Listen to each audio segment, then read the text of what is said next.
Buenos días, mis queridos hermanos de la Primera Iglesia Bautista de Ponce. Te habla el hermano Joaquín Lavoy para dirigir la escuela bíblica en esta mañana. Estamos usando el material del discípulo. Estamos en la quinta unidad, Palabra, Amor y Servicio, escrita por el reverendo Juan Figueroa Umpierre.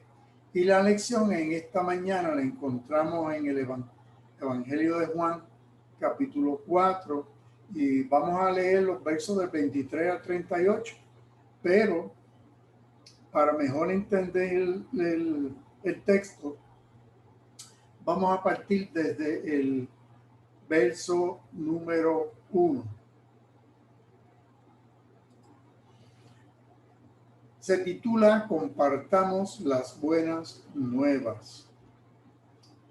Este cuarto evangelio, escrito por el evangelista, por Juan el apóstol, fue escrito en el año 100 desde la iglesia en Éfeso. Aquí se describe la introducción de Jesús, el verbo eterno de Dios, en la esfera humana. Este es el primer versículo del Evangelio.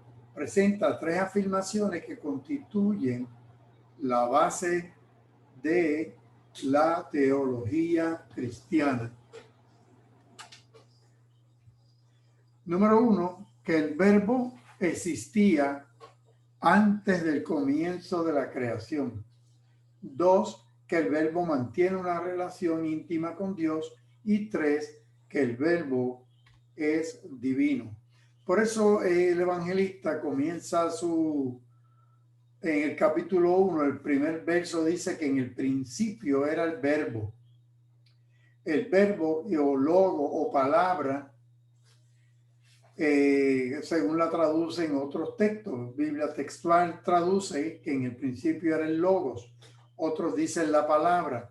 Así que, y esa palabra, ese verbo, ese logos, estaba con Dios, y ese verbo, ese logos, esa palabra era Dios. El apóstol Pablo, en su epístola 1 Timoteo 3:16, trae el mismo mensaje que el apóstol Juan. Pablo dice que indiscutiblemente el misterio de la religión, de la piedad, es grande, que Dios fue manifestado en carne. En otras palabras, ese verbo se hizo carne y habitó entre nosotros, como dice el apóstol Juan. Pero en la mañana de hoy, en este capítulo 4 del Evangelio según San Juan, vamos a leer, vamos a repasar una historia muy conocida por nosotros, que es la de la samaritana, el Señor y la samaritana en el pozo de Jacob. El análisis de la escritura nos dice en esta mañana que Dios es espíritu y que debe ser adorado en espíritu y en verdad, porque Él es espíritu. Que Cristo es el enviado de Dios y que nos conduce a la vida eterna. Y que hay gozo en la siembra y la cosecha de las buenas nuevas. Que hay gozo cuando se lleva el evangelio a otras personas. Que Jesús, por no tener prejuicio, fue capaz de iniciar una conversación con la samaritana. ¿Y qué significa estar libre de prejuicio para el cristiano de hoy, para ti y para mí en la iglesia? ¿Qué significa estar libre de prejuicio? Según Jesús estuvo libre de prejuicio con esto, por ser mujer, número 1, y número 2, por ser samaritana. Que Jesús impresionó a la samaritana, pero ella tenía una idea material de la que es adorar a Dios, y Cristo la retó a conocer y adorar a Dios en espíritu y en verdad. Que el reino de Dios estaba cerca significaba para los israelitas y para los samaritanos la llegada de un rey ungido por Dios, de un rey al estilo del rey David, del rey Salomón, para restaurar la gloria que tuvo Israel durante el reinado de estos reyes. Que la buena nueva de Jesús era y es en el día de hoy que Dios ama y perdona al pecador arrepentido y lo restaura. Así que Dios ama y perdona y restaura. Nos restaura como hijos de Él. El pasaje que vamos a estudiar en la mañana de hoy nos enseña cómo Cristo presentó el mensaje de las buenas nuevas a la mujer samaritana, al grado tal que la llevó a los caminos de Dios y la convirtió en una persona valiosa para la evangelización de su pueblo y un modelo para todos los que deseamos seguir llevando al mundo el mensaje de las buenas nuevas de Cristo. Así que vayamos allá al texto. Jesús y la samaritana. Juan capítulo 4, verso 1 dice que cuando el Señor supo que los fariseos habían oído decir, Jesús hace y bautiza más discípulos que Juan, aunque en realidad Jesús no bautizaba, sino sus discípulos. Salió de Judea y se fue otra vez a Galilea. Vamos a analizar el texto. Primero, ¿qué es eso de que los fariseos habían oído? Pues porque cuando habían grupos, sectas, el líder de la secta bautizaba en agua a los discípulos, a sus seguidores, y esto era como un ritual para hacerlo, para de esta forma garantizar o autentizar que estos eran discípulos. Y entonces los fariseos estaban preocupados porque Jesús ya tenía un grupo de seguidores más grande que Juan el Bautista. Entonces Jesús abandona el área de Judea y vuelve hacia el norte, hacia la Galilea. Para llegar a la Galilea, y yo les voy a enseñar en el mapa, aquí tenemos un mapa en donde tenemos Jerusalén en esta área de aquí, Belén, Betania, Betfagé, el Mar Muerto, el río Jordán subiendo por aquí hasta el lago de Genezaret o el lago de la Galilea, ¿verdad? El mar de Galilea, allá Betsaida, Capernaum, Nazaret, Tiberiades.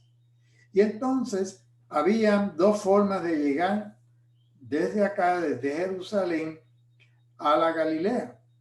Una era un camino corto y un camino largo. El camino largo había que cruzar por aquí el río Jordán, subir por la Transjordania, toda esta área, y cuando llegaban cerca del lago de Genezaret, allá cruzaban el río nuevamente y llegaban.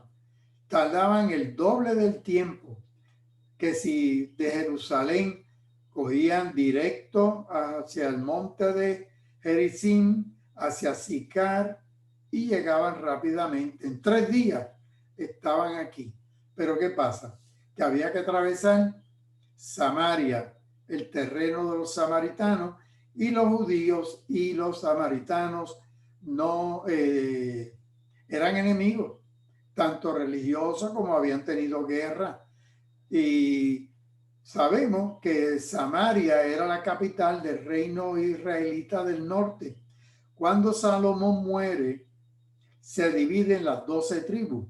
2 tribus quedan en el sur, que es Benjamín y Judá. 10 tribus quedan en el norte. en el norte, la capital del reino del norte, entonces pasa a ser Samaria. Y la capital del sur, Jerusalén. Pues, ¿qué pasa? Que como 700, en el año 700 algo, los asirios invaden Samaria y se llevaron la mayor parte de la población que había allí y utilizaron un método que era traer, repoblar esta área con tribus y gentes de otros pueblos. Y se mezclaron, esa mezcla de israelitas con otros pueblos, pues produce para los efectos de ellos, de los judíos, perdieron la pureza de raza. Y también en cuestiones de religión pasó lo mismo. Hubo un sincretismo tremendo donde de todas esas tribus y pueblos que vinieron acá, pues traían sus dioses, sus paganismos, sus religiones. Así que los israelitas, los judíos de acá de Jerusalén, de Judea, no querían saber nada de los samaritanos. Sin embargo, vamos a ver en esta mañana que el Señor entonces decide irse por el camino más corto, que en 3 días estaba en la Galilea, pero tenía planes de ir aquí a los samaritanos. Así que el camino más corto de Judea a Galilea era a través de Samaria. Se hacía en 3 días, pero había esa tremenda enemistad entre judíos y samaritanos, y esto hacía que fueran más comúnmente seguir la ruta alterna, que era el doble de largo. Había que cruzar el Jordán hacia la Transjordania, partir hacia el norte y luego volver a cruzar el Jordán hasta llegar a la Galilea en esta área. O sea que de aquí cruzaban el Jordán, subían, volvían a cruzar el Jordán y llegaban. Esto es un lago de agua dulce. El mar de Galilea también se llama mar de Cineret, lago de Tiberíades, lago de Genezaret. Tiene largo de 13 millas, 8 millas de ancho y alrededor de 141 pies, o sea, 43 metros de profundidad.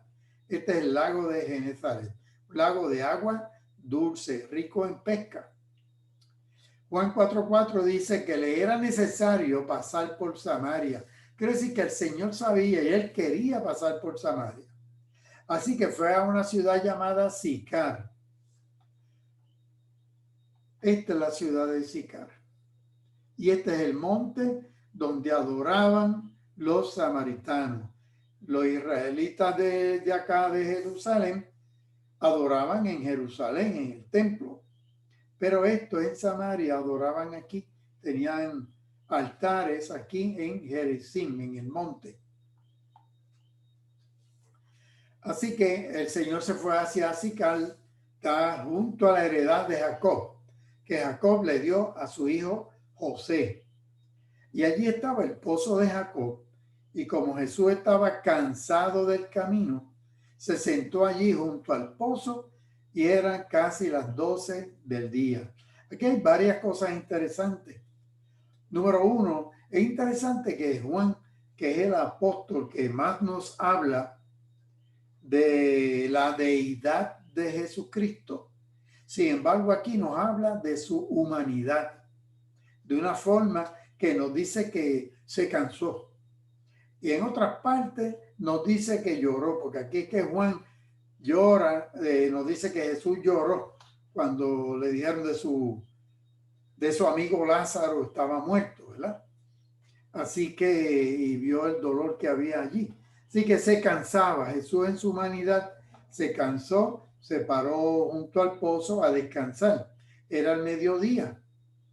Jesús estaba cansado del viaje y se sentó agotado, sediento al lado de ese pozo. Y como les señalaba, es significativo que Juan, que subraya más que todos los demás evangelistas la divinidad de Cristo, también subraya intensamente cuán humano era el Señor. No nos presenta en este momento una figura celestial, sino una figura cansada de las luchas diarias. Esta área en Sicar es una zona llena de muchos recuerdos históricos. Allí estaba la parcela que había comprado Israel, Jacob, eso está en Génesis 33, y que Jacob ya en el lecho de muerte le había legado ese terreno a José. Y cuando José murió en Egipto fue embalsamado. Y cuando muchos años después salió el pueblo de Israel de Egipto, se trajeron la momia de José y la llevaron y la enterraron allí, en esa área, en esos terrenos.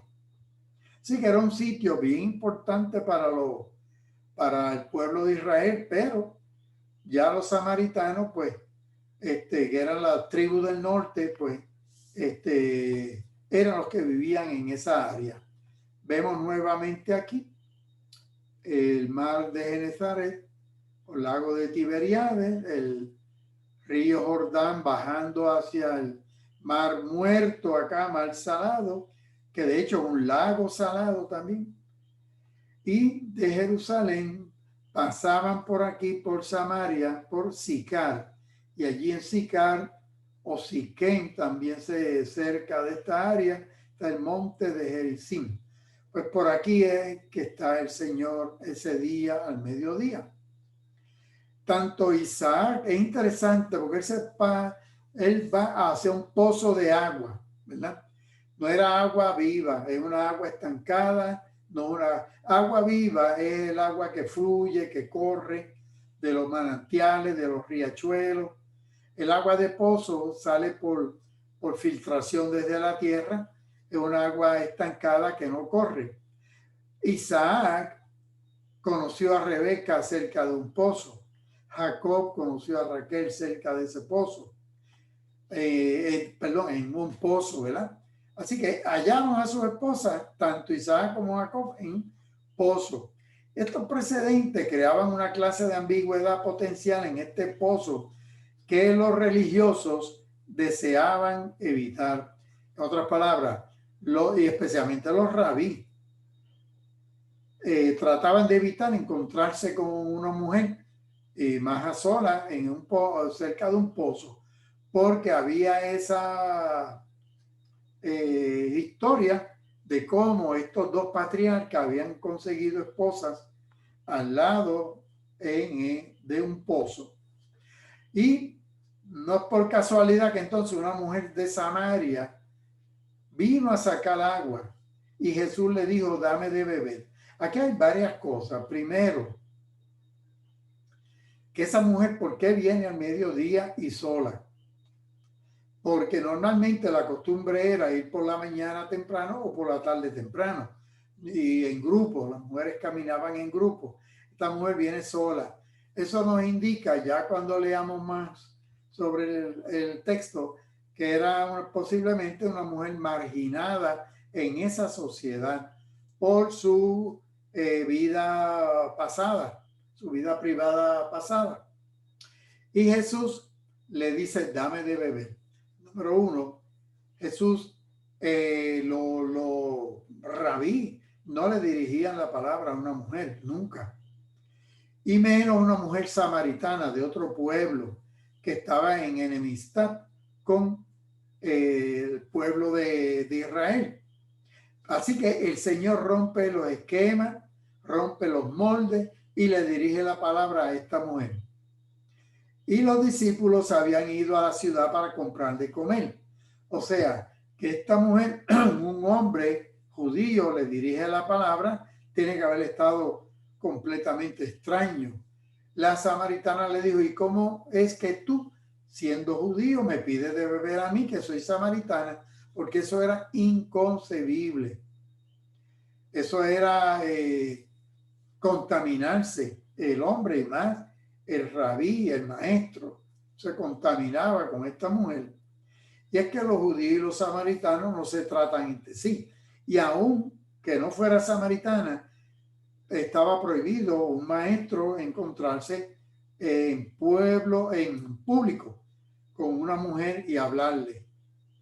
Allá por el año 720 a.C., los asirios invaden el reino del norte de Israel, el de las 10 tribus, que les dije ahorita que cuando se divide el reino de Salomón, 2 tribus quedan en el sur y 10 en el norte. La capital en el norte era Samaria. Los asirios la conquistan y le aplican la deportación masiva y lo llevan a Media, a los medos allá. Eso está en Segunda de Reyes, capítulo 17. Y trajeron a Samaria gente de Babilonia y de un montón de sitios. Y los mezclaron. Así que los habitantes del Reino del Norte eran una raza mestiza, mezclada, no tan solo de raza, sino de la religión. Tenían un montón de dioses, así que se perdió la pureza racial de los israelitas del norte, y allá en Media fueron a parar las 10 famosas tribus perdidas de Israel.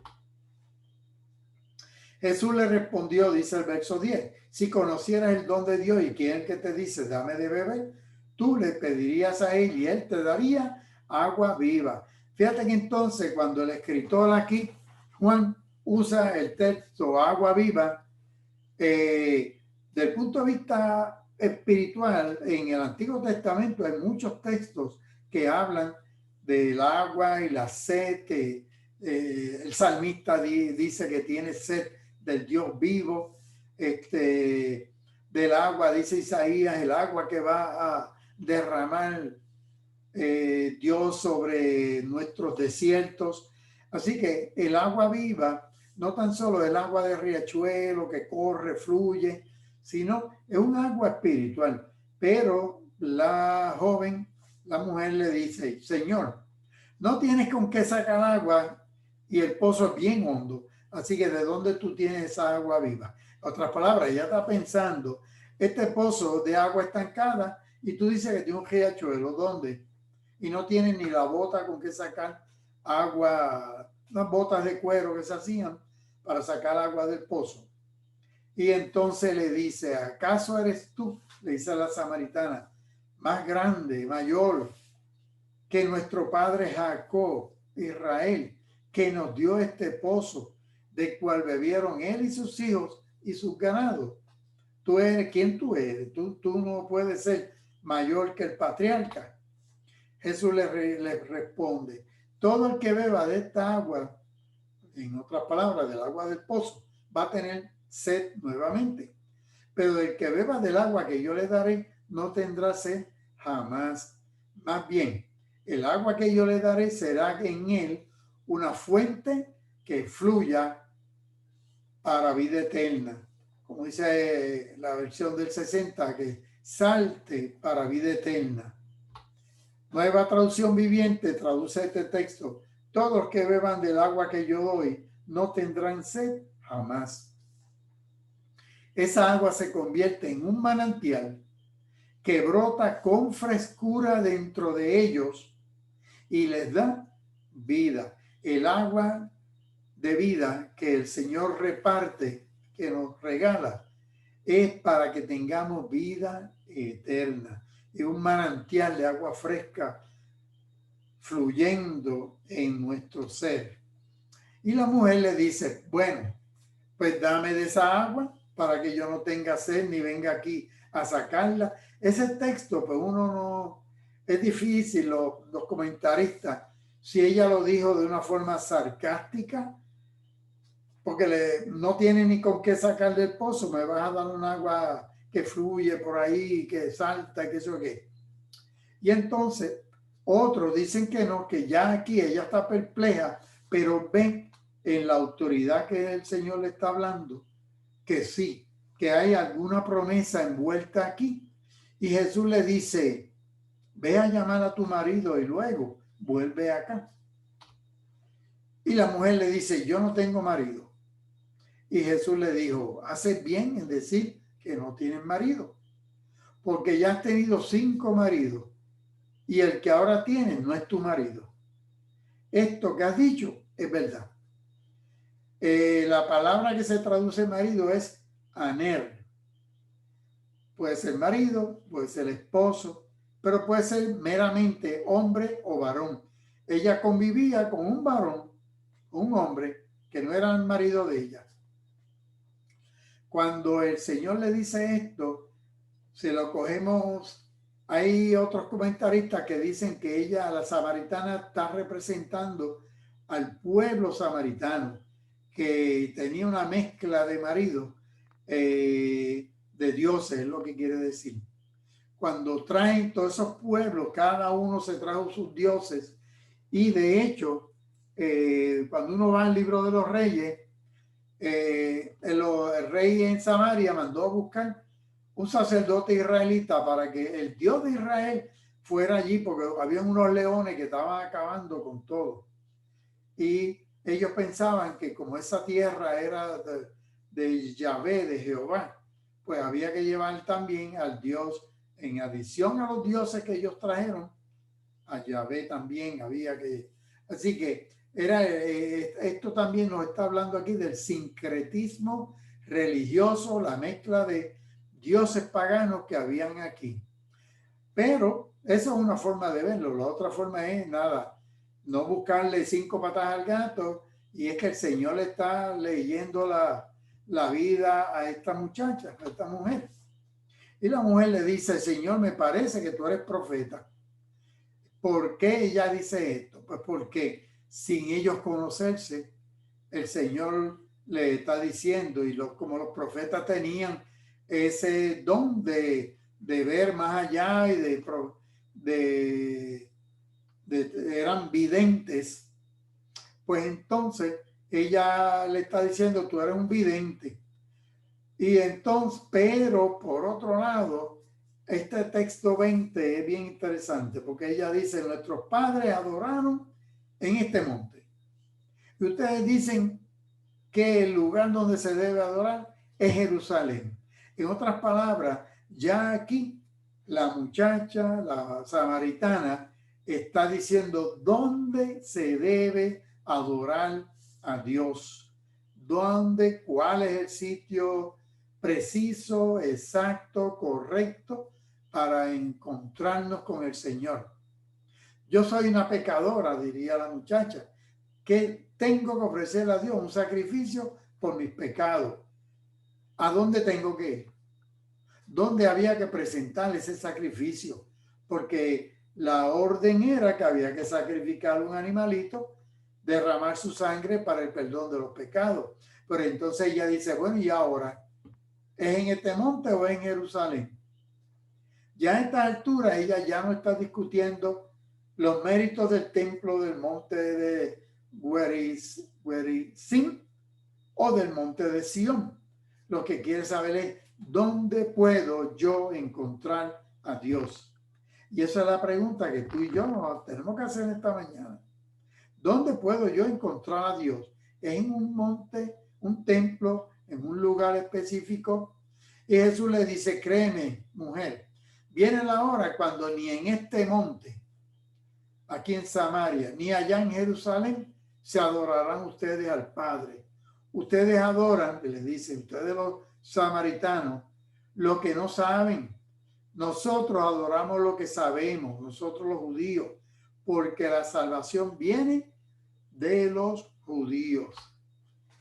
Y parecerá fuerte este texto, pero el Señor tiene razón. Y lo que le está diciendo es por lo siguiente: los samaritanos no tenían más sagrada escritura que el Pentateuco, los primeros 5 libros. Ellos no tenían más nada del antiguo. Esa era la Biblia de ellos, los primeros 5 libros del Antiguo Testamento. Ellos habían rechazado todo el resto. Se habían privado de todos los grandes mensajes de los profetas, toda la piedad de los salmos.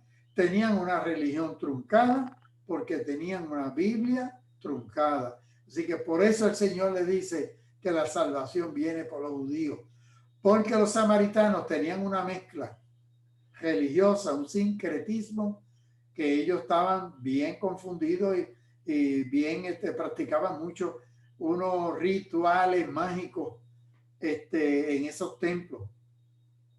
Pero el Señor entonces le dice: pero viene la hora, y esa hora ya llegó, cuando los verdaderos adoradores adorarán al Padre en espíritu y en verdad. porque también el Padre busca que lo adoren tales adoradores en espíritu y en verdad. La respuesta que Jesús le dio a la samaritana fue que no tenía necesidad de ir a ningún sitio determinado para encontrar a Dios, que no tenía necesidad de ofrecer sacrificio en ningún lugar especial. El verdadero culto encuentra a Dios en cualquier lugar. Encontramos al Señor en cualquier lugar. Ahí donde tú estás, en tu casa, acá en el templo, donde quiera, en tu trabajo, tú encuentras a Dios y allí le rendimos culto. Dios es espíritu, dice el verso 24, y es necesario que los que lo adoren en espíritu y en verdad, porque Dios es espíritu.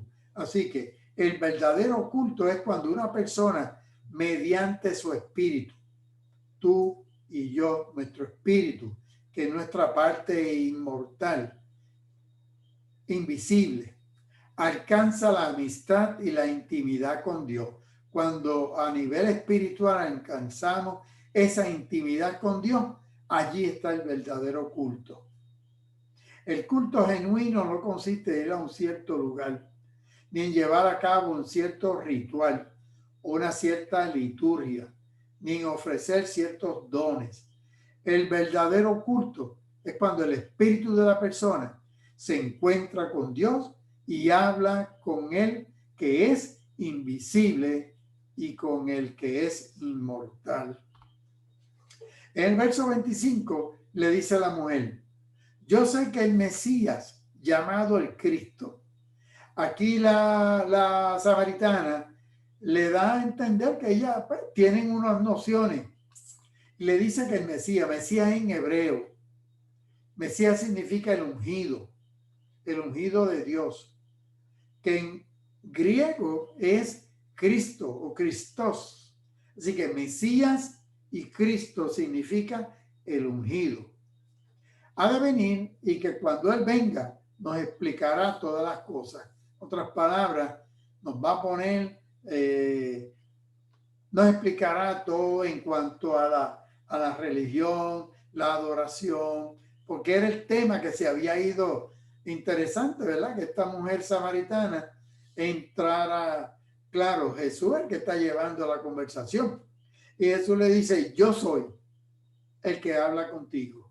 Otras palabras, yo soy el Cristo, yo soy el Mesías, yo soy el que habla contigo. Ese fue el clímax de esta conversación, que el Mesías había llegado y estaba frente a ella. Era en sí mismo la gran noticia. Las buenas nuevas están en conocer a Cristo. Las buenas nuevas para ti, para mí, es conocer que conocimos, un día conocimos al Señor, conocimos a Cristo y nos llegaron esas nuevas buenas noticias. Y nosotros venimos obligados a llevar esas buenas noticias a otros seres, a otras personas. Que Jesucristo fue enviado por Dios al mundo, no para condenarlo, sino para salvarlo. Ese es el fundamento de la proclamación de la buena nueva, que Jesucristo fue enviado no para condenar al mundo, sino para salvarlo. Juan 3, 16, 17. Porque de tal manera amó, agapao, Dios al mundo, al cosmos, que ha dado su Hijo unigénito, para que todo aquel que en Él cree no se pierda, sino que tenga vida eterna. Y el verso 17. Porque Dios no envió a su Hijo al mundo para condenar. Crino es condenar, castigar, sino para que el mundo sea salvo. Soso es salvar, librar, proteger, sanar. Cristo vino a sanar el mundo, a proteger el mundo, a salvar el mundo, no a condenarlo ni a castigarlo. Esa es la misión de Cristo. Y esa es la misión que aquí en este capítulo 4 se está dando. donde Cristo está hablando con esta mujer y le dice, yo soy el Mesías, yo soy el ungido, yo he venido aquí para explicar todas las cosas. Así que Juan, de hecho, estos son los yo soy de Juan. Aquí él le dice a la samaritana en el verso 25, yo soy el Mesías, yo soy el Cristo. Y en otras partes de este evangelio, el Señor se presenta como con estos los yo soy, el pan, la luz, la puerta, el buen pastor, la resurrección y la vida, el camino, la verdad y la vida, la vid verdadera. Y en Apocalipsis, que también es escrito por Juan, el Señor dice que Él es el alfa y el omega, el principio y el fin, el pantocrator, el todopoderoso que veíamos la semana pasada. Así que Juan 14:6, vía veritas vita. Yo soy el camino, yo soy la verdad y yo soy la vida. Y nadie viene al Padre si no es por mí. Así que en el verso 27, en esto vinieron los discípulos, se asombraron de que hablaba con una mujer. Sin embargo, ninguno se atrevió a decirle, ¿qué tú pretendes? ¿Cómo vas a estar hablando y a sola con una mujer y encima samaritana? ¿O de qué hablabas con ella? La mujer dejó entonces su cántaro y fue a la ciudad y les dijo a los hombres. Esto es interesante. Ella dejó el cántaro. Ella encontró que era más importante dejar el cántaro de agua, que era el propósito. Ella había ido con un propósito al pozo a buscar agua. Pero allí dejó su propósito porque encontró algo más grande. El mensaje de Cristo había calado tan profundamente en ella que olvidó su cántaro y fue a hablar de Cristo a los suyos. Fue tan impactante lo que el Señor y con la ternura, fíjate que esta muchacha ya había estado con 6 hombres. Posiblemente el único que no la había mirado con ojo de lascivia, que no la había desnudado con su mirada, era el Señor. Ella se sintió tan y tan bien, recibió el mensaje de él. Fíjate que inicialmente ella niega que está con ningún hombre, hasta que el Señor le dice, no, claro, tú has dicho verdad, porque ninguno de los 5 maridos que has tenido y el hombre con quien estás ahora tampoco es marido tuyo. Así que el mensaje de Cristo había calado tan profundo en ella que olvidó hasta el cántaro. Fue a hablar de Cristo a los suyos. Es interesante porque una mujer que posiblemente estaba en esa comunidad echada hacia un lado. No solo había creído las buenas nuevas, sino que se había convertido en testigo de Cristo. Olvidó el cántaro y se convirtió en testigo de Cristo. Tenía prisa en compartir su experiencia extraordinaria. Y lo otro es, dejó el cántaro porque ella tenía por sentado que ella volvería a aquel lugar. Ella iba a buscar gente, pero ella iba a volver donde había dejado el cántaro porque quería seguir conversando con Cristo. Vengan a ver a un hombre que me ha dicho todo cuanto he hecho. ¿No será este el Cristo?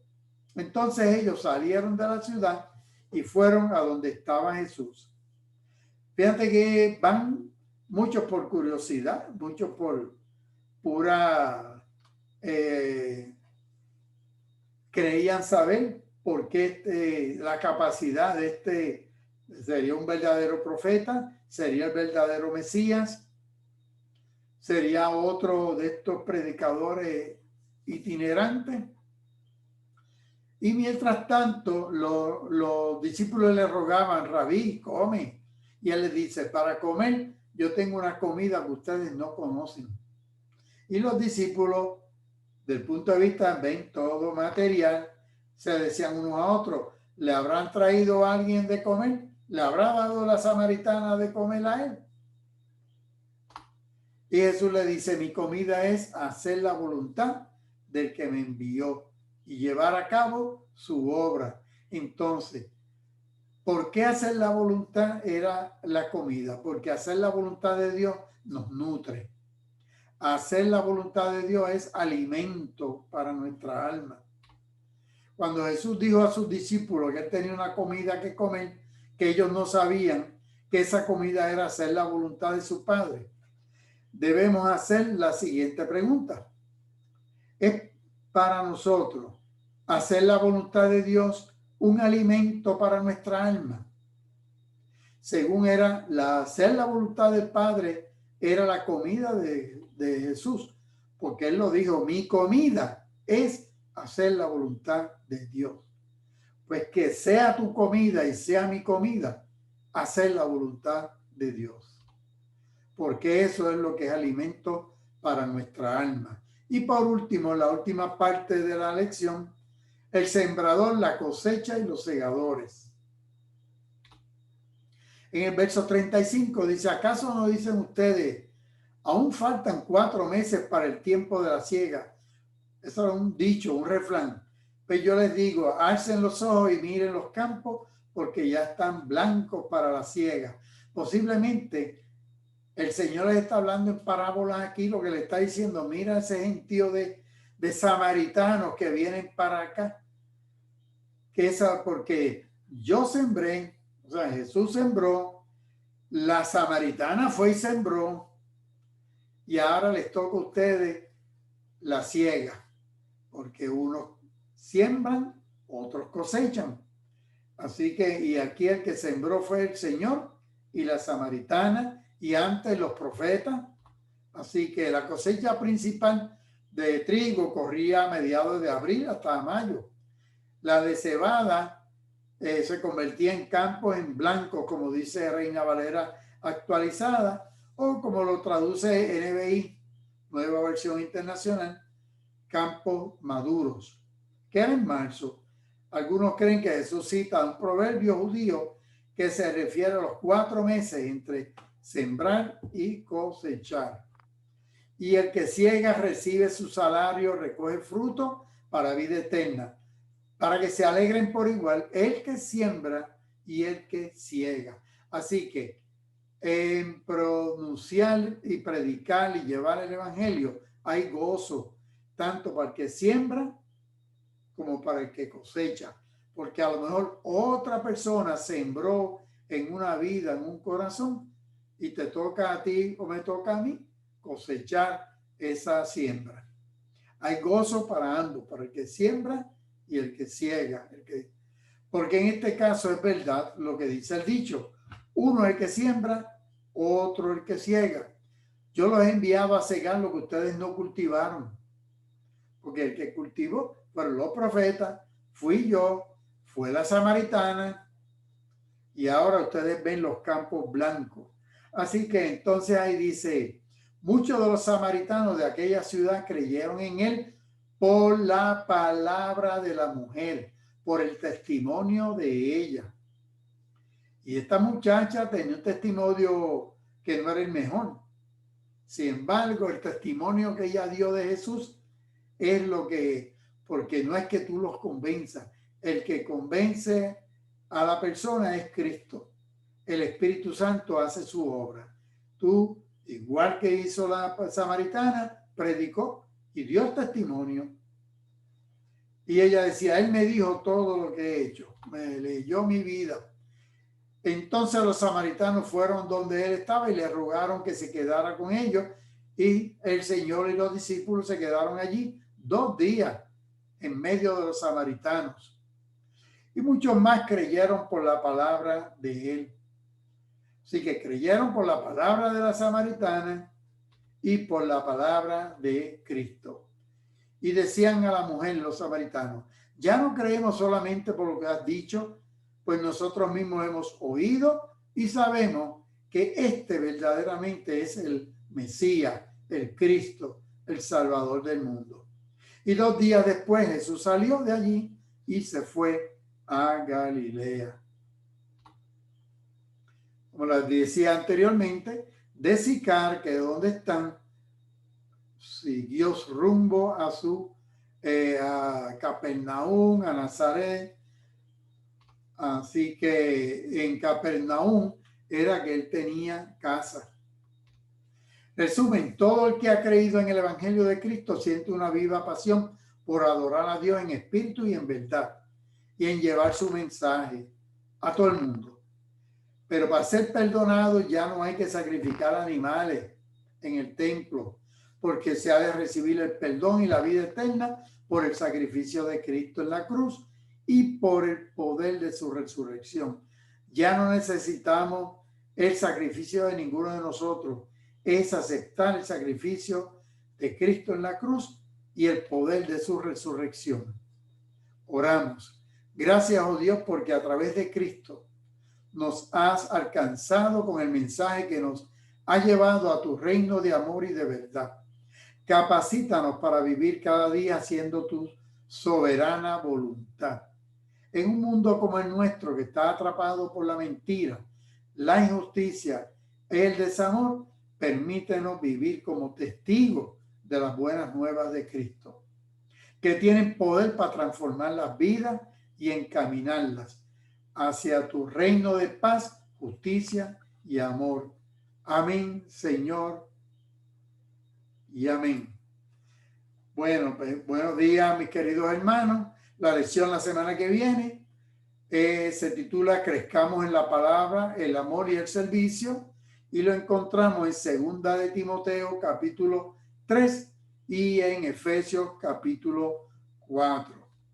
Que el Señor les bendiga. Le habló el hermano Joaquín Lavoy desde la Iglesia Bautista en la calle Victoria, esquina Bertoli, en Ponce. Dios les guarde, Dios les bendiga.